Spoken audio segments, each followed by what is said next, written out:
Most of the ocean is still shrouded in mystery, whether we're talking about dark corners or creatures that are hiding in the depths. But sometimes, it gives us a peek into scary things it hides in its cold, dark depths. Like when you hear on the news that there are some deep-sea creatures washed ashore after a powerful storm once again. Some just look weird, while others are real monsters that live at depths of more than 3,300 feet. The coldest and deepest parts of the ocean have created one specific phenomenon called gigantism. So, sea spiders, squids, worms, and many other animals, mostly invertebrates, or creatures without backbones, they're all way bigger and scarier than the versions we see in the more shallow areas. In the Pacific depths, you can see a sea sponge as large as a minivan. Or what about the colossal squid that lives in subantarctic waters and is nearly 14 times longer than the arrow squid, a type that mostly lives in New Zealand?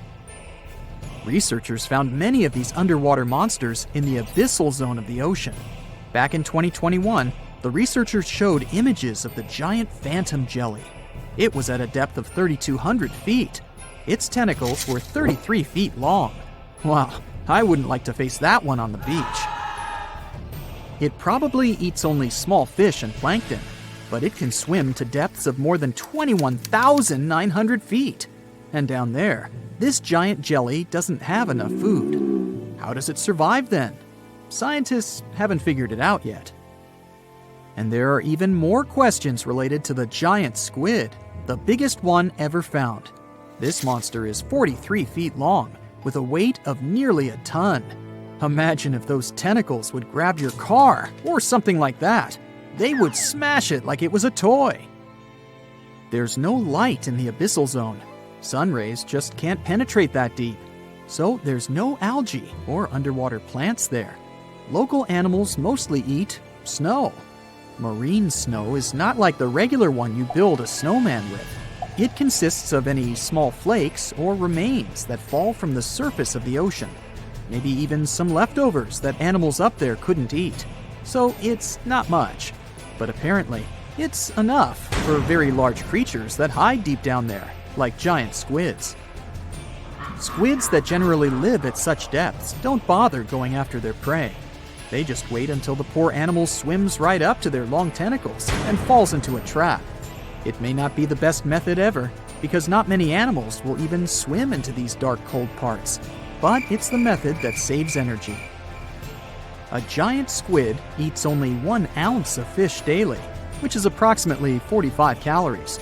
That's nearly 50 times fewer calories than an average person should eat per day. So when a squid gets 1 fish, it saves it for a couple of days. I hope giant squids won't get the idea to go to the surface and look for food when there's not enough of it in the abyssal zone. And I hope even more that giant Greenland sharks won't get that same idea.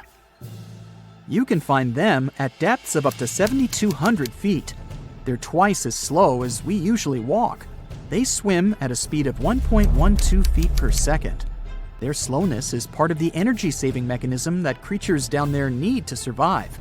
But they can speed up in the form of short bursts when they need to catch prey. But they kinda change their diet from predator to scavenger, considering their environment. There will be more leftovers falling from the surface than animals to go after.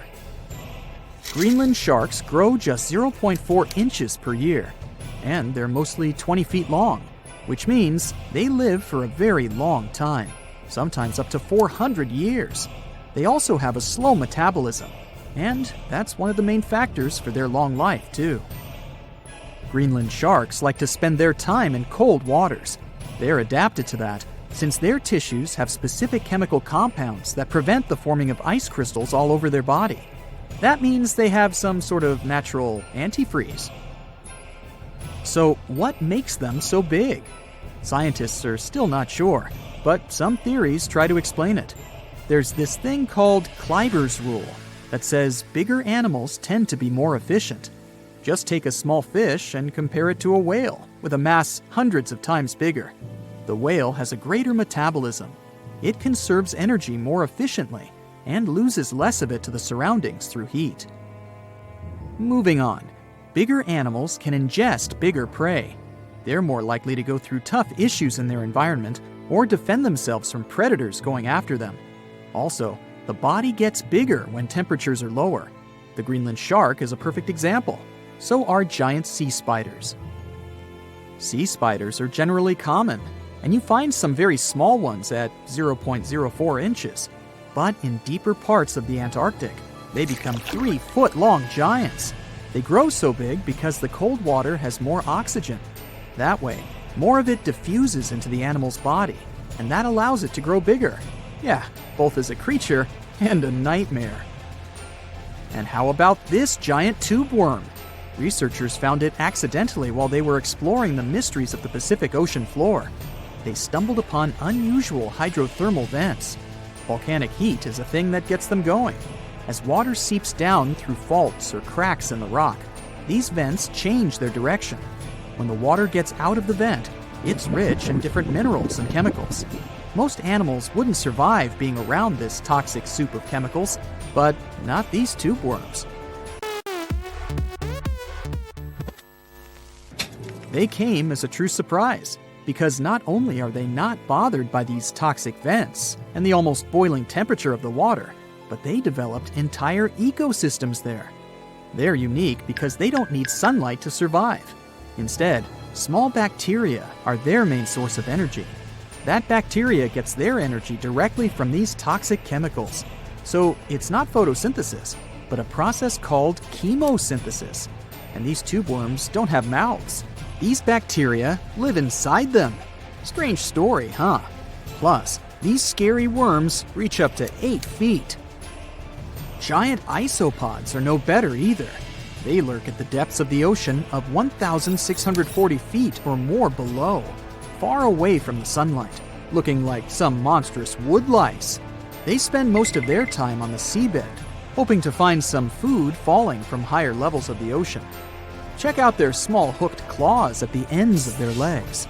Isopods use them to remain more stable while moving around the ocean floor. Since there's no light, they have long antennae that help them feel their way around. These sensory antennas are about half the length of their body. Giant isopods have pretty big eyes compared to their body size, too.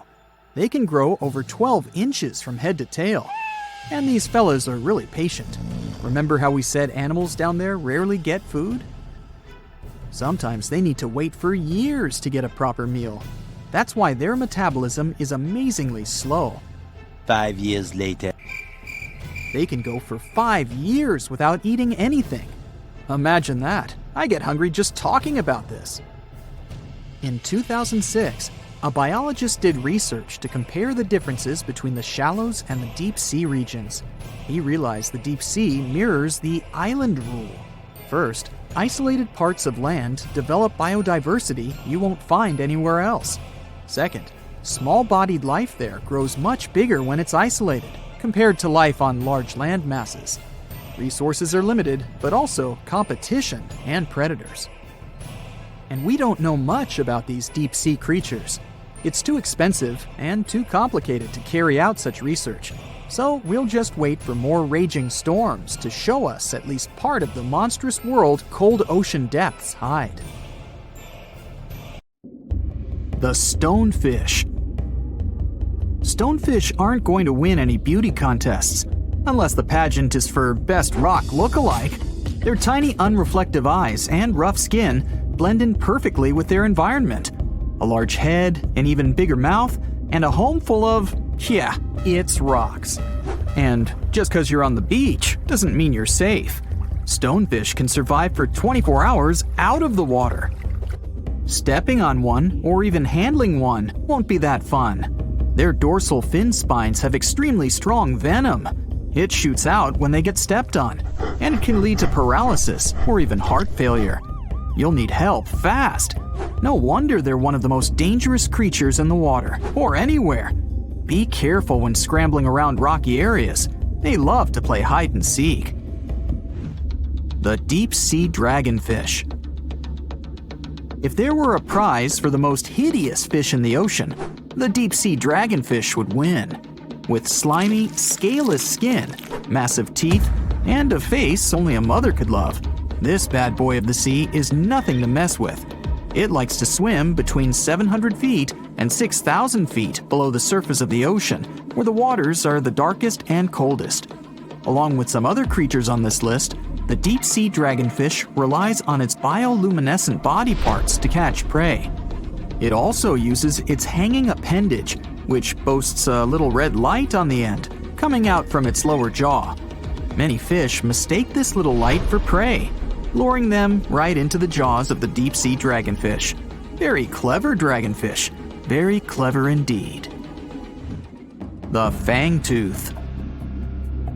The Mariana Trench is an underwater trench with a depth of 35,000 feet, nearly 7 miles below the ocean surface. Let that sink in. While scientists know the Mariana Trench exists, it's one of the least explored places on Earth. It's also the deepest area of Earth's oceans. And although many creatures down there probably haven't even been seen by humans yet, scientists have had the creepy pleasure of getting to know the fangtooth. The fangtooth fish shamelessly lives up to its name. Just look at that thing. The fangtooth is carnivorous and feeds on just about anything it can find that gets caught in its sharp-toothed mouth. These fish rely on their contact chemoreception to find prey. In other words, they can sense chemical residue that comes off of other living organisms in the deep sea.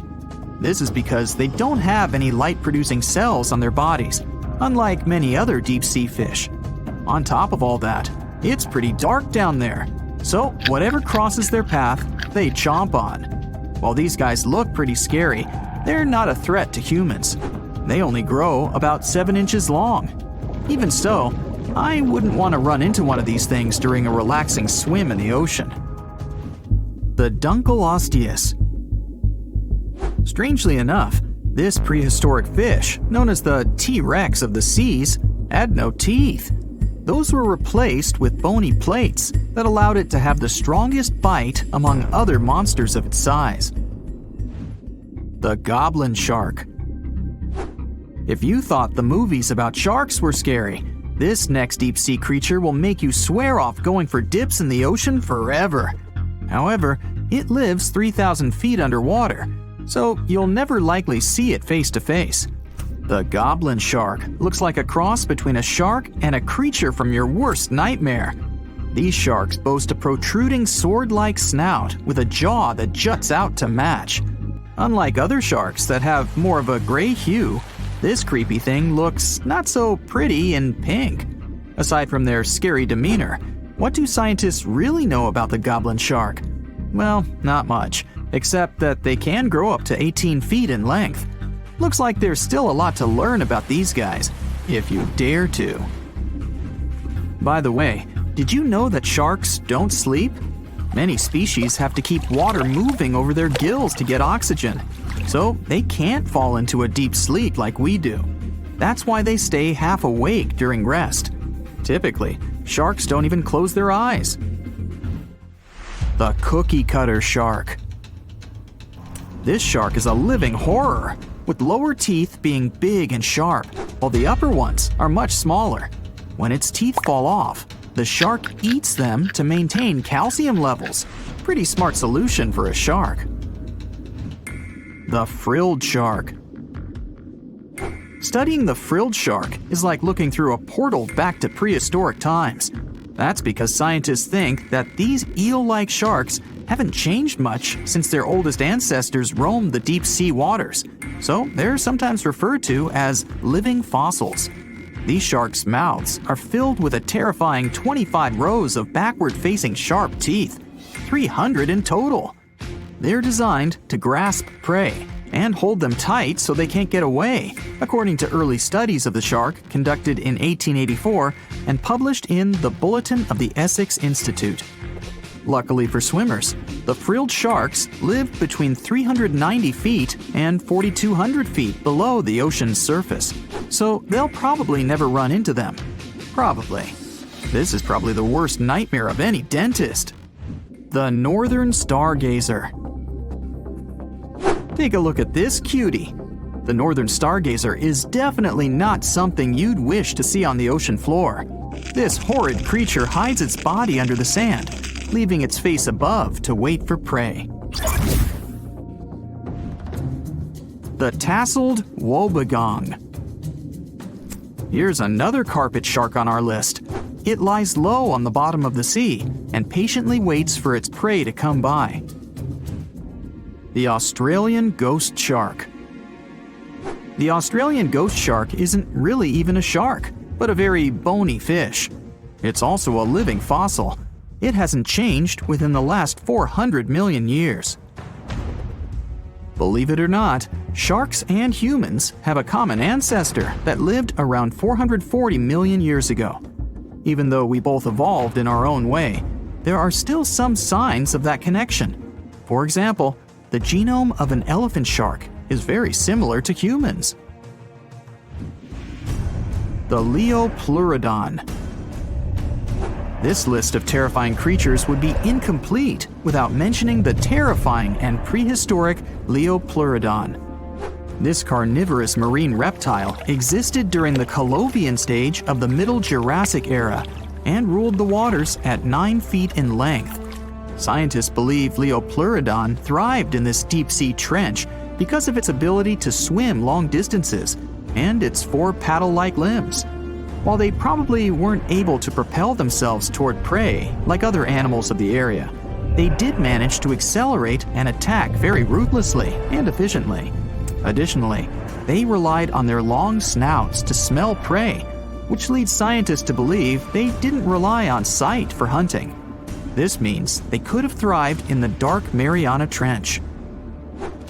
Around 150 million years ago, Leopleurodon became extinct due to competition for prey against other thriving marine reptiles. And I think I speak for all of us when I say, thank goodness for that. Considering that scientists have only explored 5% of the ocean floor and found some of the scariest sea creatures imaginable, one can only dream of what other animals reside in the deep sea waters. Perhaps it's best to keep them in your imagination. Am I right? The megamouth shark. This shark is a filter feeder, and it's friendly to humans, although its huge mouth can look quite threatening. Like basking sharks, it swims with its mouth constantly wide open, as if it were on Twitter. The gulper eel. This deep-sea eel has an easily distended belly that allows it to swallow prey twice its size in a single monstrous bite. They have very unusual jaw shapes and can reach about 2 to 3 feet in length. Do you see that large log near the ocean floor? Maybe it's part of an old ship. Treasure, gold, diamonds, I'm rich!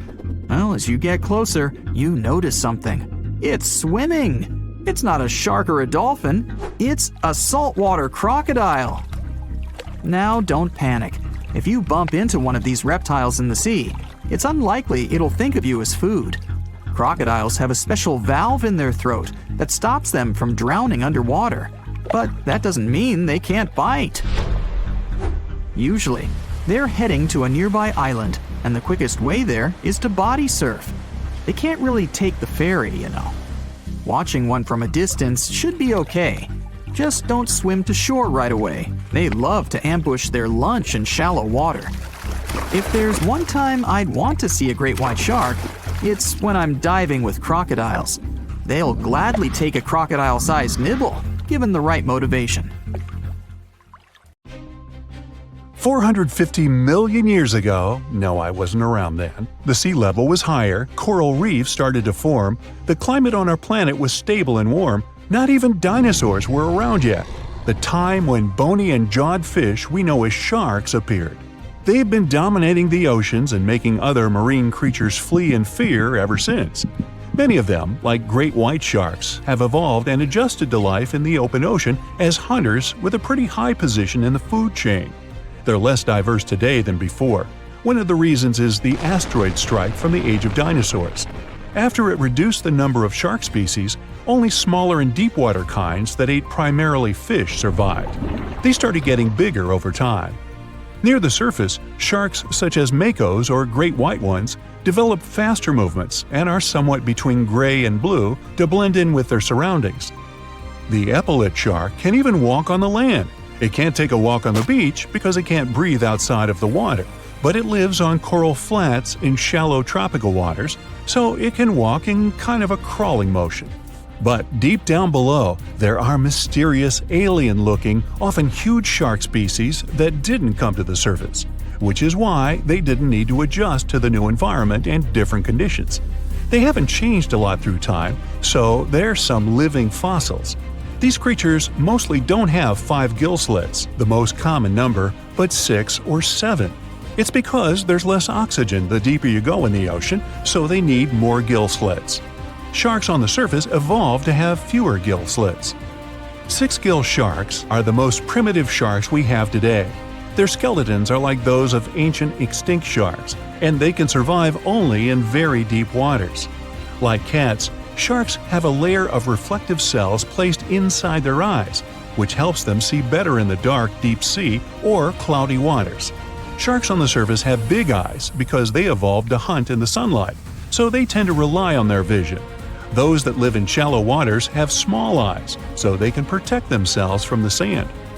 Like some other deep-sea creatures, 6-gill sharks also have bigger eyes to take in as much light as possible. They have more light-sensing rods, but don't distinguish colors that well. In the ocean's twilight zone, with the minimum of sunlight, there's a couple of bioluminescent shark species. They don't take in light within their eyes, but produce or re-emit it with their bodies. Their skin or organs have specialized cells that produce a soft blue-green light. Deep-sea creatures that produce their own light do that to attract their prey, deter animals from going after them, or, scientists think, communicate with each other. It can even help them to camouflage. They do it by hiding their silhouettes from animals going after them. They produce enough light to match their surroundings. The biggest luminous underwater creature is the kite-fin shark, found swimming 980 feet below sea level, preying on groundfish or smaller sharks.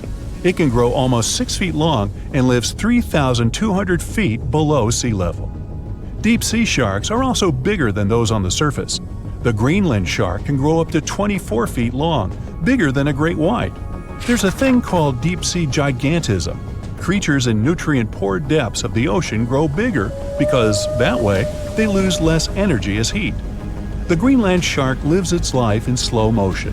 It has a slow metabolism and can go very long periods without food. With their slow pace, they evolved to live up to 500 years at depths of 7,200 feet. Sharks in shallow waters catch their prey relying on agility and speed, but for them, it's easier because there's plenty of food on the surface.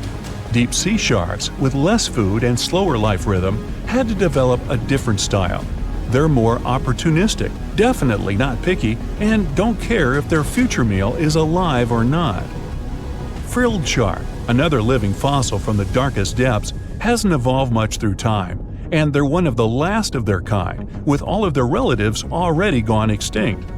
It grows up to 7 feet long, primarily hunts on squid, and catches other sharks and fish. It looks like a dinosaur, a snake-like face, a long, smooth, thin body that moves in a serpentine way. It can propel itself with the power of its tail and curl like snakes. They don't swim in a straight line like other sharks. Cookie-cutter shark grows up to 20 inches. It got the name because of the way it feeds, biting off small pieces. It's a parasite creature, which means it feeds off bigger animals but leaves them alive. They have sharp teeth and sometimes even swallow those that fall off on purpose. Some researchers think it could be because they live in the depths that are nutrient-poor. If they swallow the teeth, they could recycle calcium and other material from it. Prickly shark is a rare and unusual creature with many thorn-like denticles and 2 small dorsal fins. It lives mostly in the depths of the Pacific region up to 1,900 feet. Ghost sharks are not even real sharks, but fish closely related to them and rays. They have big pectoral and pelvic fins, 2 dorsal fins, pretty big eyes, and unlike their cousins, have a single external gill opening. Ghost sharks have slender tails and can grow up to 80 inches, silver to blackish color. They sometimes live in rivers and coastal waters, but also in the depths of the ocean of 8,200 feet or even deeper. They are pretty weak swimmers, so they tend to feed on invertebrates and small fish. Goblin sharks. Swimming through the deep sea, this creepy shark with a flabby body suddenly sees a small, innocent squid. It goes toward it, but the potential snack notices it and quickly starts moving to dart away.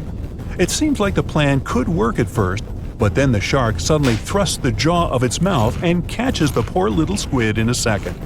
After the meal is finished, the animal simply fits the jaw back into the mouth and goes away as if nothing happened. This is possible because it has a jaw connected to 3-inch-long flaps of skin, which is why it can unfold from the snout. It can grow up to 12 feet long with a weight of 460 pounds. Scientists think goblin sharks are mostly active in the morning and evening. The shark has a long, prominent snout and specific sensing organs on it. It uses them to sense electrical fields in the dark oceanic depths. Seven-gill shark is a big cow shark, brown to silver-gray on top, white underneath, black and white spots, with a thick body, a small dorsal fin, and a wide, blunt snout. It can grow up to 10 feet long, mostly lives in the depth of 1,870 feet, but you can also find it in deep channels and bays. It can be aggressive toward humans if provoked, so don't. Like most deep-sea creatures, it's an opportunistic hunter that's not quite picky but likes to go after dolphins, seals, porpoises, and other marine animals. Megamouth sharks mostly live in the depths of 15,000 feet and spend most of their time in the dark, like me. Scientists discovered it in 1976 because it went near the surface at night to feed on zooplankton. That's the only time these sharks go there. During the day, they return to their quiet, dark, and mysterious depths. They are filter feeders, which means they keep their mouths wide open while swimming, so they filter the planktons they like to eat. There are organs that produce light inside of their mouths, which attracts potential prey, such as pelagic crustaceans. These sharks live in the deep parts of the ocean, but you can rarely find them below almost 2 miles. Scientists think some other, stronger bony fishes outcompeted them. Deep parts of oceans became oxygenated around 70 million years ago, and sharks have been around way longer. But bony fishes adjusted and adapted efficient ways to use oxygen, while sharks were slow with adaptations, so they lost. Also, oceanic depths are way colder, which is challenging for fish and the rest of cold-blooded animals because the speed of their metabolism widely depends upon the external temperature. Well, hey there! We dive back in time and into the oceans over 500 million years ago, just, because we can. Whoa! Watch out! It's not megalodon or giant sea reptiles you need to look out for here. It's a bizarre, unearthly-looking creature called Anomalocaris. The name means unlike any other shrimp, and I think you'll agree, it looks like a nightmarish cross between a shrimp and a modern-day centipede. 2 tentacles protruding from its face, each lined with razor-sharp teeth. Oh yeah, and this thing was about the size of your leg. With a wave-like movement of the flaps on each side of its body, it was graceful for a terrifying creature. It was also more advanced than any other life on this planet at the time. Especially those huge eyes. You have only one lens in each of yours. This giant shrimp had 16,000. That's 4 times more than a common housefly. And you know how good their vision is. Good enough to dodge that swatter every time. All this allowed Annie to become one of the first animals on this planet to feed on others. Yep, here it is. Earth's first hunter. Its favorite meal? Trilobites. Hey, try a bite. Those are the ancient ancestors of crabs. Some of their fossils have marks on them in the same shape as the monster shrimp's mouthparts. Terrors of the past like this got to be so giant thanks to more oxygen in the atmosphere. A perfect example of this, Meganeuropsis. Imagine a dragonfly. Now make it as big as a cat, and with a wingspan longer than your arm. Megan, the monster-sized dragonfly, could easily grab other insects or even small animals, and she ruled the air with quick movements. Back then, there were still no large birds or other airborne enemies for this behemoth bug, so it was safe and free to grow as large as this planet would allow. Piranhas of the past were also jumbo-sized. mega piranha was about 3 times the size of the river terrors we have today. Its bite force was about the same as a tiger's, and those striped kitties bite down 2 times harder than lions. That means it probably not only dined on other fish and any land creatures that, got too close to the water, but it could also easily crunch down on large turtles and other unlucky shelled creatures. And fun fact, modern-day piranhas bark like dogs when they're about to enter a confrontation. It actually sounds more like a frog's ribbit. But makes you wonder, what did this mega-sized ancient cousin sound like? A bear roaring? How about giant sea scorpions the size of your bed? Go back about 460 million years and you'd see them swimming under you. And watch out for that tail. Scientists still don't know if these creatures could use it to inject venom like your standard land scorpion, but something tells me I wouldn't want that thing anywhere near me. Then there's this guy, Therizinosaurus. Terry looks sort of like a goose with long arms. Oh, and did I mention this goose dino is about 2 stories tall and longer than a bus? Yow! Its arms make the T-Rexes look even more bite-sized, each 8 feet long, almost triple the length of T-Rexes. And on the end, razor-sharp claws the size of your whole arm. Now, don't worry about those lengthy claws too much, though. Terry probably used them to cut through giant termite nests. So, this huge reptilian goose was more interested in eating bugs and plants. Another mega monster for you, Megatherium. The giant ground sloth could look a giraffe straight in the eye and weighed as much as a hippo. It moved mainly on its hind legs and used its massive tail as support. He had huge paws with colossal knife-sized claws. The sloth could use them to defend itself from enemies and to bend tree branches in search of food. But the biggest danger to the giant ground sloth wasn't dinosaurs or saber-toothed tigers. It was our own species. Yep, humans showed up just in time to meet this fellow and to, eat him up. Titanoboa was a terrifying 50-foot snake, as long as the great megalodon itself. It was also more than 2 times heavier than the heavyweight champion among snakes today, the green anaconda. Crocodiles were a regular on this serpent's menu. Titanoboa could swim 3 times faster than the fastest Olympic swimmer our species has ever seen. It was quicker and more dangerous in the water than outside it. And don't forget the boa part of its name. This massive snake wasn't venomous. Instead, it liked to squeeze. Remember that giant shrimp from earlier? Well, Opabinia looks like its teeny-tiny finger-sized cousin. And instead of 2 toothy tentacles, this thing had a vacuum hose coming out of its face. On the end of that trunk, what looks like a single crab claw. Add 5 eyes and a mouth under its head, and you've got a recipe for something not of this planet. Only it is. This creature used its trunk like an elephant does. Its claw grabbed food from the bottom of the ocean and brought it up to its mouth. This thing is so weird-looking that, apparently, when the scientists who discovered it presented his findings to an audience, they all laughed as if he were joking. Now, a real-life monster, the Tully monster. From a distance, it looks a bit like Nessie, that long neck and teeth-lined jaws. But get closer, and you'll see it's more like a long nose with a mouth attached at the end, like a mosquito. Its eyes are further back, sticking out of tubes all snail-like. Tully was an ancient mollusk, about the size of your forearm. It probably dined on jellyfish and shrimp 300 million years ago. Thylacus smilus will put a smile on your face as long as you don't get too close. No, it's not a relative of the saber-toothed tiger. It was a marsupial, making it more related to a kangaroo than anything. And if you compare them to body size, its fangs were actually longer than a saber-toothed tiger's. And they grew continuously. As for that beard on its chin, that's actually all chin. The lower jawbone grew down to a point under the mouth. Those fangs were rooted to the skull, going way back to its eyes. When the mouth was closed, that bony beard protected the long, sharp teeth from breakage. Staganapolis, not to be confused with Minneapolis. might look like a big crocodile with a squished-in snout, but it was mostly harmless. Its small head and very few teeth meant the reptile didn't have much to work with when protecting itself. That's what all those armored scales were for, and no need for huge fangs or long rows of razor-sharp teeth when you're a plant eater. That beak-like tip on its nose allowed the stag to dig up plants.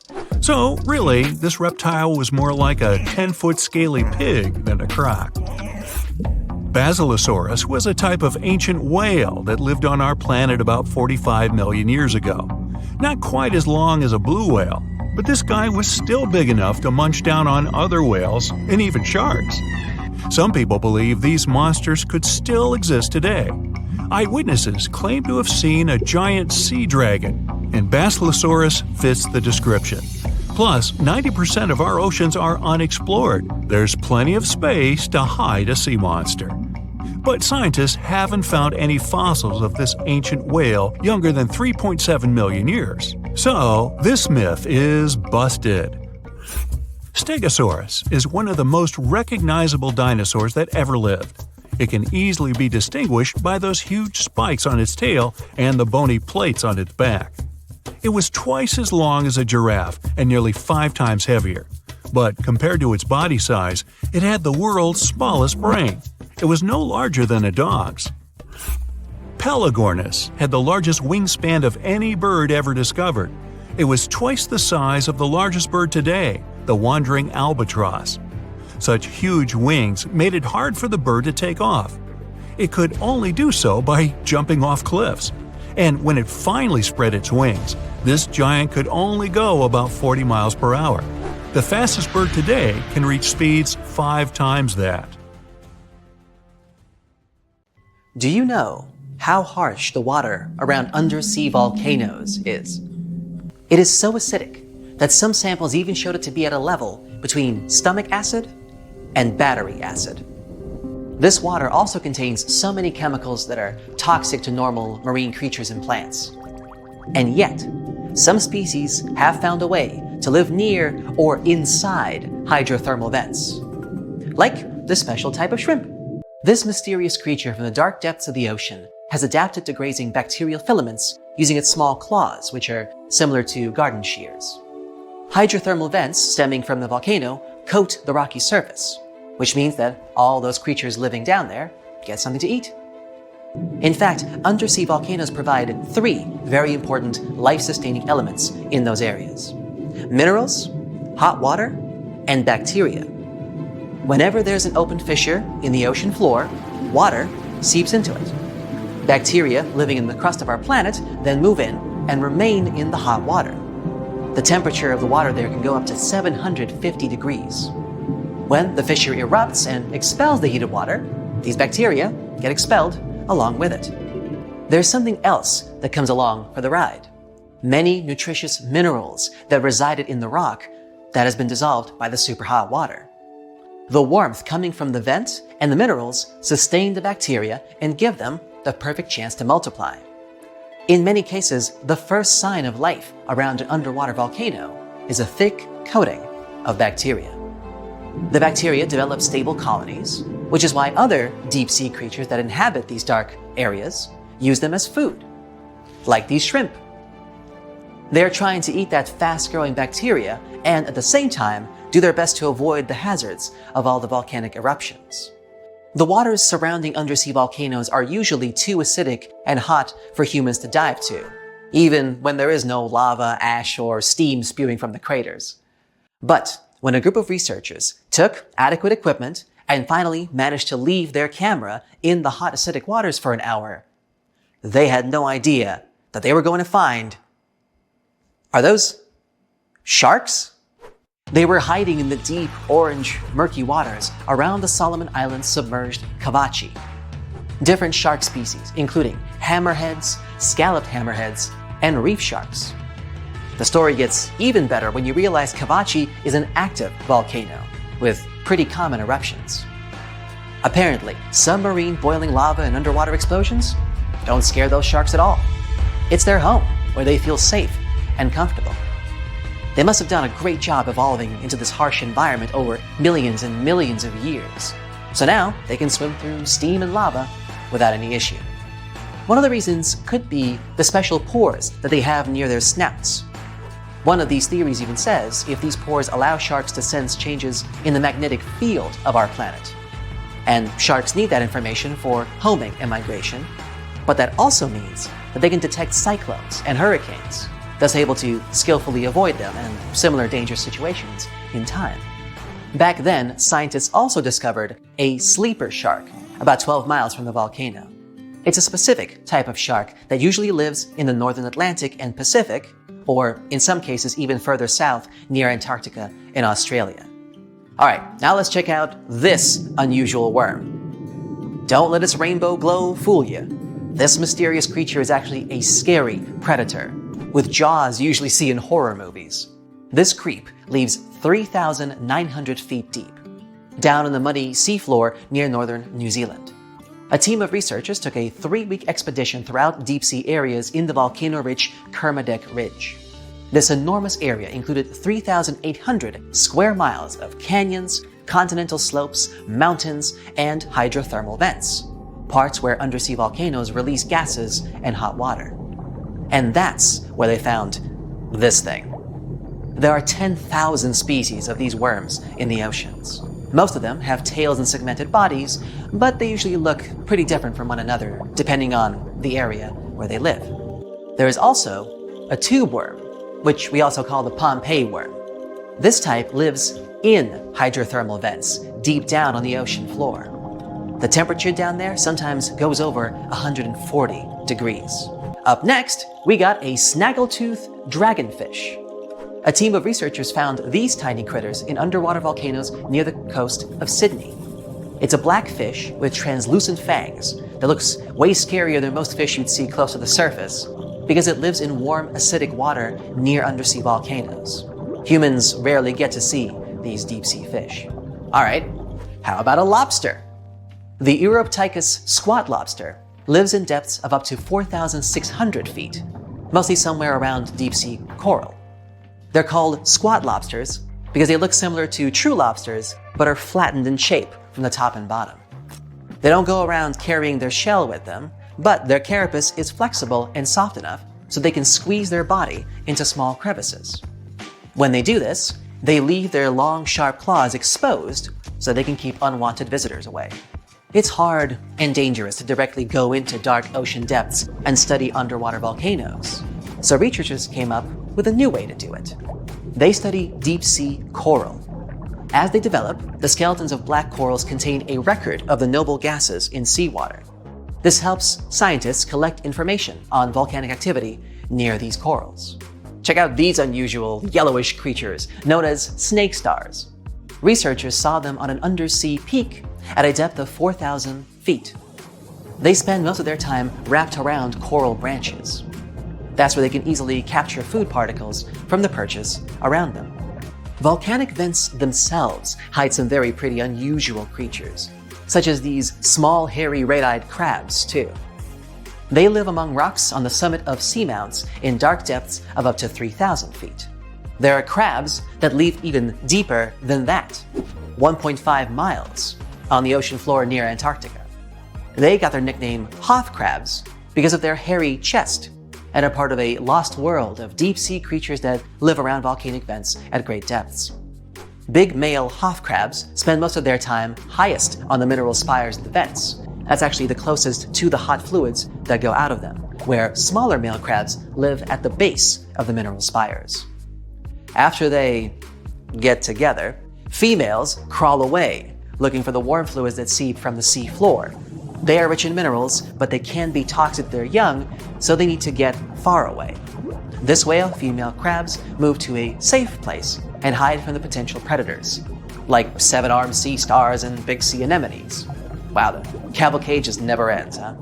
Now these next creatures, the Galapagos snakes, don't live in undersea volcanoes, but it's still fascinating how they've managed to adjust to living on the summits of volcanoes. The Galapagos Islands have 21 volcanoes, and 13 of them are active. It's a unique area with many animal species that you won't find anywhere else on the planet. A wide variety of iguanas, tortoises, lizards, geckos, seals, birds, and sea lions, and snakes that decided to inhabit volcanoes. Also, Alaskan fur seals have been popping up in some unusual locations, like the top of a small island that forms the tip of an active undersea volcano, perhaps? Vents there spew steam, mud, and sulfurous gases. Their surface is covered with huge rocks that exploded out of the vent a couple years ago. This place doesn't look that hospitable, but northern fur seals obviously wouldn't agree. Maybe because there's so much food around this island, like squid and northern smooth tongue, a deep water fish. Because of the ease with which they can gather food, it's much easier for them to take care of their young. And check out this giant woolly rat. It lives in the rainforest that surround the extinct volcano called Mount Basavi. Its crater is 2.5 miles wide. There are high walls around the volcano, and at first glance it seems like nothing interesting has been going on here, except for some unusual creatures, like this large fluffy animal that kind of looks more like a beaver than a regular rat. It's 32 inches long from nose to tail and weighs 3.5 pounds, and is one of the largest rats in the world. They have a silver-gray coat, and researchers think that they build their nests underground. These rats eat roots and leaves. This extinct volcano is in New Guinea, which is known for its over 70 species of mice and rats. So these woolly rats have obviously adjusted through generations and evolved to live in these unpleasant conditions. Wanna high-five a sea creature? Well, put your hand up for the Tasmanian red handfish. This fish doesn't swim like a fish. It walks. It uses its flipper-like hands to stroll around on the ocean floor. These bottom walkers are disturbed by swimmers and boats a lot. Some people even want to take them home as pets. I think it's better to just give them a wave and swim on by. The vampire squid. Its species name is Vampiroteuthis infernalis, which translates to vampire squid from hell. Oh yes, this vampire squid means to terrify everyone with its name, its dark red color, its spikes at the bottom, and the scary fact that it can basically turn itself inside out. The vampire squid loves putting on a good show, but it's as harmless as a kitten is to humans. It's as if Dracula scared the pants off you, but he didn't have blood-sucking fangs. The vampire squid feeds on food particles from plants and animal matter floating near the ocean's surface. Since they're not predators, they need good defensive strategies, and their vampiric look is designed to ward off large creatures who want to eat them. Turning themselves inside out is a defensive mechanism since the spiky areas in the inner skin are more intimidating. They also shoot out a substance that does not have color, but is packed with bioluminescent particles to distract predators. The vaquita. Going out on a boat off the coast of Mexico sounds like the perfect vacation. The sun, the blue water, the most endangered sea creature. Wait, what? The vaquita isn't dangerous, but don't expect it to stick around to say hello or sign any autographs. It's incredibly shy.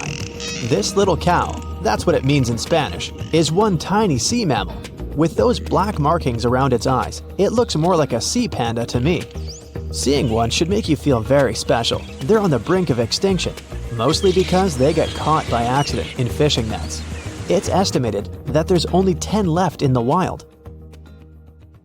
The blue dragon. This little creature looks like something out of a kid's fantasy movie. It's called the blue glaucus, casually referred to as the blue dragon or blue angel. It can be found in many places, the Atlantic, Pacific, and Indian Oceans. It's kind of a mollusk and it only grows to be about an inch long. What you think is the back is actually the mollusk's bright underbelly. It regularly floats on its back so that its blue colors help it camouflage with the water's waves. The blue dragon isn't just pretty, it's also smart. It usually feasts on Portuguese man-o'-wars, also known as Physalia physalis. The blue dragon stores their stinging cells for later use, in essence, stealing their defensive mechanisms. When the blue dragon is threatened, it releases those stinging cells it stored, directing them at an enemy to sting them with more power than the Portuguese man-o'-war would have been capable of. As they can store a huge amount of stinging cells, they can be a threat to humans. So, if you find one, don't pick it up. It's best to admire it from a distance. The barrel-eye fish. If you ever wanted to have Superman's X-ray vision, looking at the barrel-eye fish will make you feel like you gained that superpower at some point in your life without even realizing it. The barrel eye has a transparent head, so you can see how their eyes and brain look inside. This magnificent creature lives in the deep sea. This is the lowest level of the ocean, where strange creatures roam in near-freezing temperatures and constant darkness. They're exposed to water's pressure that's almost 1,000 times that of the surface.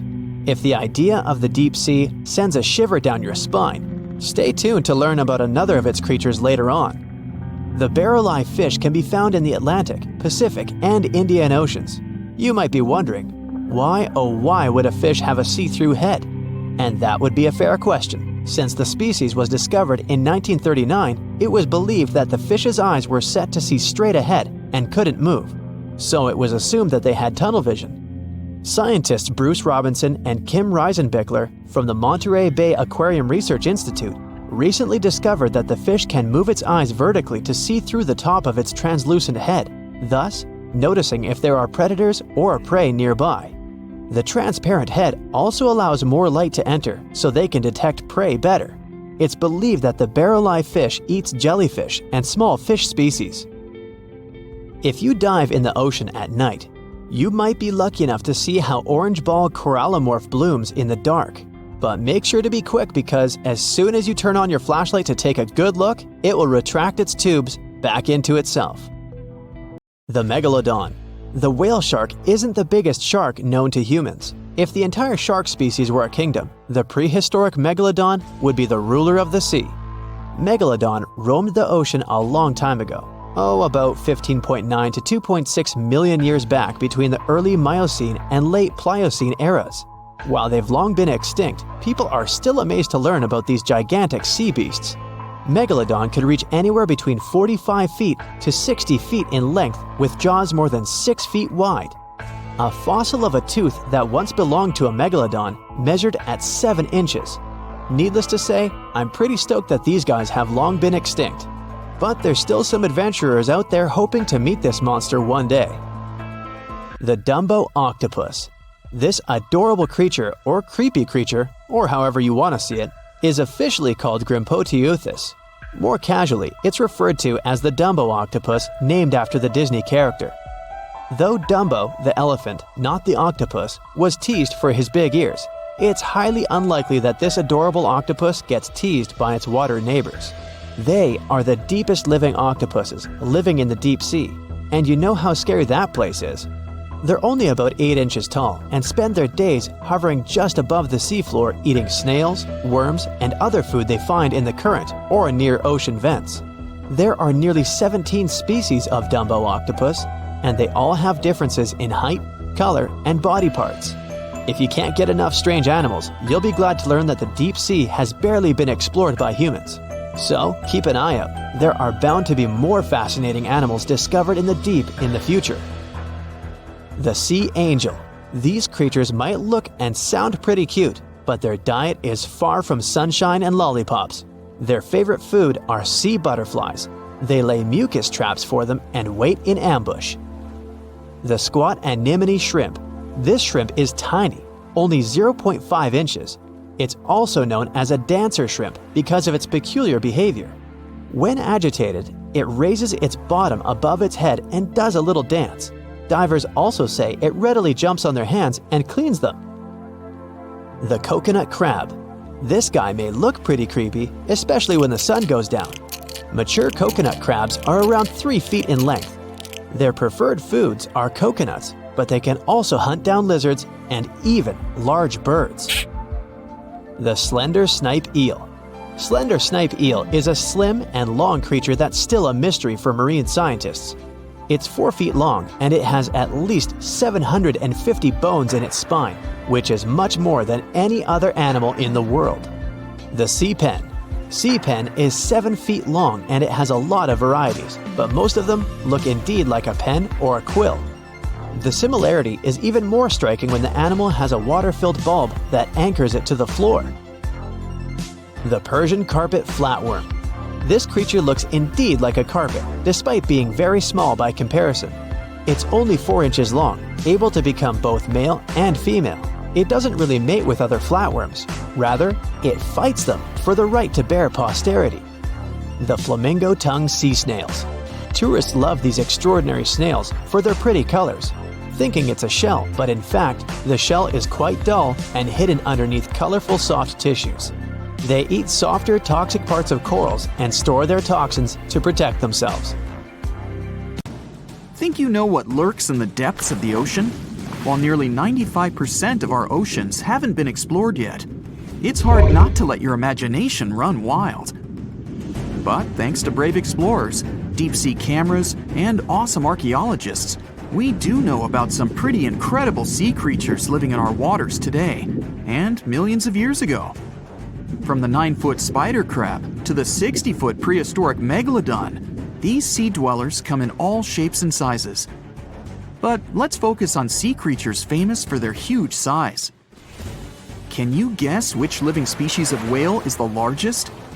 Well, it's not the orca, but that's a good guess. The orca is a toothed whale that can grow to anywhere from 23 feet to 32 feet, which is slightly smaller than a school bus. How about the narwhal? Nope, they're not the biggest either. These unicorns of the sea live mainly in Arctic waters and only grow 13 feet to 20 feet in length, and that's including their 9-foot tusk. Tired of guessing? Okay, I give in. The largest whale that still exists today is the blue whale. At a jaw-dropping 82 feet to 105 feet, the blue whale is not only the biggest whale we know of, but is currently the largest animal to have ever lived on Earth. Seriously. These animals are bigger than a T-Rex, and even the prehistoric megalodon. If you were to put a blue whale next to a school bus, it would look like it could swallow it. Think about that. According to National Geographic, a blue whale's tongue can weigh the same as an elephant. And their hearts can weigh as much as a car. That doesn't even sound possible. It's no wonder these giants need to eat about 4 tons of krill every day. While there aren't too many animals living today that can compete with the blue whale's epic proportions, there is an entirely different species that is a good contender, and it's not quite what you would expect. It's a jellyfish. No, I'm not talking about the little jellyfish that wash up on the shore and ruin a perfectly good day at the beach. I'm referring to the lion's mane jellyfish, the biggest jellyfish around. This invertebrate can grow up to 120 feet long. They also come in different gorgeous colors like red, purple, or even shades of orange. As if their length wasn't impressive, the lion's mane jellyfish boast a whopping 8 sets of 70 to 150 tentacles. That means they can have up to 1,200 in total. And here's the giant oceanic manta ray, the largest type of ray in the world. Their wingspan can be longer than a bus. These guys can reach 30 feet in length. They also have the biggest brain compared to body size among all fish. Unlike their stingray cousins, mantas don't have venomous tails. And while the lion's mane jellyfish and the blue whale are yet to be beaten for the longest sea creature, there is one marine creature that can grow even larger in length. The Portuguese Physalia physalis, tentacles and all, can reach a length of 165 feet long, and that's according to mentalfloss.com. While this thing may look a lot like a jellyfish, it's actually known as a siphonophore, and there are hundreds and sometimes thousands of them that are genetically identical. Their long tentacles help the organism catch prey, and its sting is fatal to most animals, even humans in some cases. What's even creepier is that if one of the tentacles comes off the organism for whatever reason, it can float around the water for days before decomposing. Even if it's detached, this tentacle can still sting you. But don't go running out of the ocean just yet. Your chances of being hurt by a Portuguese Physalia physalis sting are pretty slim. However, if you do get stung, the side effects aren't pretty, with welts, stomach cramps, an elevated heart rate, and an upset stomach. While you don't want to go anywhere near these long creatures, they sure are pretty to look at. Check out all those colors. The Shastasaurus is the biggest marine reptile that has ever existed. These predators lived during the late Triassic period, about 210 million years ago. These amazing giants could reach lengths of up to 69 feet, and weighed more than 75 tons. This made the Shastosaurus as heavy as a blue whale. And if you could stand this creature up vertically, it'd be as tall as a 7-story building. Despite appearances, the Shastosaurus was actually pretty slim for its size. Its ribcage was only 6 feet across. You'd think that this big guy was chowing down on other dinosaurs, but that's not the case at all. This reptile survived on a diet that consisted of small fish and cephalopods, like octopuses and squids. The Albertonectes is a bright representative of the plesiosaur family, meaning that this marine reptile had a small head on an incredibly long neck and large flipper-like limbs that helped it move through the water. These creatures occupied the seas around North America 76 to 70 million years ago. The length of this sea monster could reach 38 feet, with its neck taking up 23 feet of that length. Its neck was a true record breaker. It had a whopping 76 bones in it. No other animal known to humankind has had so many vertebrae in its neck. Scientists aren't sure why they needed such a lengthy neck. They might have used it to collect shellfish off the seabed, or perhaps it helped them capture their main prey, fish and squids. This aquatic reptile also had gastroliths in its stomachs. Some of them were as big as 5.5 inches in diameter. The Tylosaurus belonged to the Mosasaur family. It dominated the shallow seas of North America about 85 to 80 million years ago. This was an enormous predator, with the biggest representatives reaching 45 feet in length. It had a narrow hydrodynamic body with a blunt, powerful head that the animal used to ram and stun its prey. Its body was equipped with agile flippers and a long tail decorated with a maneuverable fin. The Tylosaurus was a carnivore, and its diet included not only fish, turtles, and small sharks, but also other mosasaurs, plesiosaurs, and flightless birds. Meet Ophthalmosaurus. This prehistoric reptile thrived during the late Jurassic period and lived in oceans all over the world. Ophthalmosaurus weighed somewhere around 6,000 pounds and grew to approximately 16 feet long, according to newdinosaurs.com. That's about the same length as the beluga whale that exists today. It's too bad these guys went extinct before we had a chance to see them ourselves, as their cartoonish wide eyes and dolphin-like features are pretty darn cute. Of course, the Ophthalmosaurus evolved over time to become ophthalmologists, or eye doctors that we know today. No, that's just a lie. Just testing you. The Mosasaurus is a truly gigantic predator that dominated the seas all over the world about 66 million years ago. According to fossil evidence, some specimens could be more than 50 feet in length. This fact makes the Mosasaurus the biggest marine carnivore of its time. One of the most terrifying things about this creature was its crocodile-like head, decorated with literally hundreds of razor-sharp teeth, neatly organized in 2 rows on both jaws. The thing is that it was pretty challenging for the Mosasaurus to grab its prey in the water. That's why it had all these teeth, plus something special: pterygoid teeth anchored to the bones on the roof of its mouth. This made hunting and holding onto its prey much easier. The Styxosaurus belonged to the plesiosaur family and lived during the late Cretaceous period, around 85 to 70 million years ago. Upon first glance at this dinosaur, you might mistake it for a sea snake, and it'd be an honest mistake.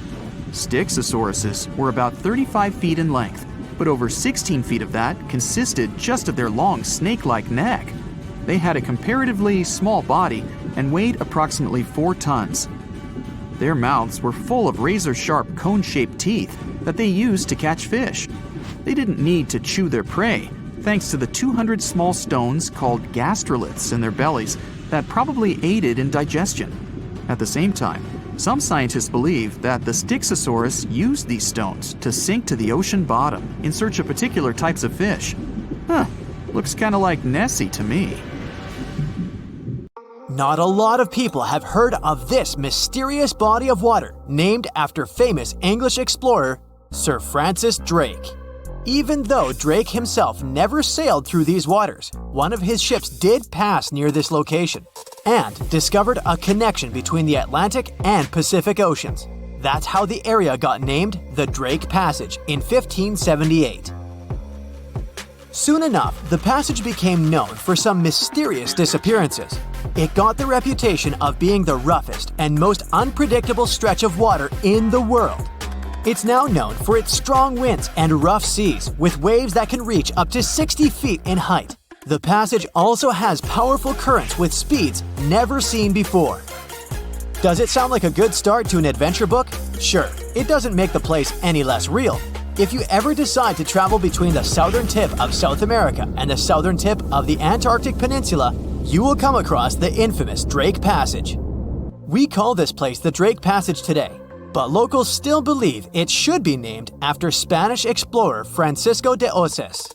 He was a Spanish navigator who, in 1525, led the first known European expedition to navigate the Drake Passage. The trip was part of an attempt of Spain to find a new route to the Spice Islands in the East Indies. Oces and his two ships, the San Lesmes and the Santiago, sailed through the Strait of Magellan and into the Drake Passage, where they encountered treacherous weather and rough seas. Despite the difficulties, they successfully navigated the passage and became the first Europeans known to have done so. However, the expedition failed to find a new trade route, and the crew returned to Spain with no significant discoveries. Some years later, in 1616, another ship captained by Dutch navigator Willem Schouten made one of the most successful voyages through the Drake Passage. Despite the difficulties of navigating the often turbulent seas, eventually, the Drake Passage became an important part of international trade routes in the 19th and early 20th centuries. But this dangerous area holds many secrets. The record of one of the most famous events that happened here takes us back to the year 1914. During that time, a British explorer named Shackleton wanted to travel to Antarctica with 27 men split between two ships. Those were named the Endurance and the Aurora. The explorers wanted to check out two routes that reached the continent. But in 1915, the Endurance got stuck in ice while crossing the Drake Passage and was slowly crushed. Shackleton and his crew had to leave the ship and could only gather some personal belongings. The Endurance eventually sank, and the crew had to survive on ice for a while. The mission changed from exploring to surviving, and only in 1916 all the men were rescued. The Aurora suffered a similar fate. It also got stuck in ice, and 3 men were lost at sea before the rest of the crew was rescued in 1917. For many years, the ship Endurance was thought to have been lost forever. But in 2022, a group of specialists went on a trip to find it. They left from Cape Town, South Africa on February 5th. The leader of the group said it was most likely the most difficult shipwreck search in history. They used special equipment to find the ship under the water and then used a special underwater camera to take a closer look. The members of the team were sure they had found the Endurance because it was in a place where very few ships had ever been. Despite being 10,000 feet underwater, the Endurance didn't look so shabby. It was actually pretty well preserved for a ship that had been underwater for more than 100 years. The explorers were still even able to see the word Endurance written on it. But it's not just ships that have a hard time with the Drake Passage. A plane with 38 people on board seemed to have disappeared over the Drake Passage in 2019, according to the Chilean authorities. It's believed it hit the icy and rough waters of the passage. Rescuers used ships, planes, and satellites to search for the missing plane and its passengers in the area where it had last sent messages. But the harsh conditions of the Drake Passage made the search very difficult. The exact location where the accident had happened was eventually found, but there were no survivors. The Viking Polaris is another of those ships that got damaged in the passage, even though it was designed for tough conditions. It was faster than most ships and more stable because of special equipment that kept it balanced. One night, back in 2022, the waves were indeed big, but the ship seemed to be doing well in the rough weather. But then, on its way back to port in Ushuaia, Argentina, a rogue wave suddenly hit the ship without warning. People on board felt like they had been hit by an iceberg. Rogue waves are much taller than other waves around them, and they're very unpredictable. Scientists still don't know exactly why they occur. When this rogue wave hit the Viking Polaris ship, it immediately broke windows on the second deck. Some people on board were hurt, but thankfully, most of them had been properly trained before boarding the ship and knew what they had to do in case of an emergency. The crew was also very good at helping the passengers. Most of them even claimed later that they would board the ship for the second time, despite such an unexpected experience. The boat eventually made it to the port without suffering further damage. What makes this region so hard to cross, though? For starters, the Drake Passage is a wide and deep area of water. It's about 500 miles wide and has a depth of 15,000 feet. Even the most experienced sailors who cross the passage every year say it can be dangerous, unpredictable, and even scary at times. And that's even considering the modern technologies we have today. The area is a mix of warm and cold temperatures, which can result in ravishing storms.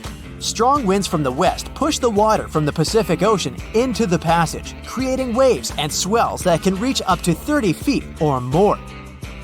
If accidents happen here, things can get ugly faster than anywhere else.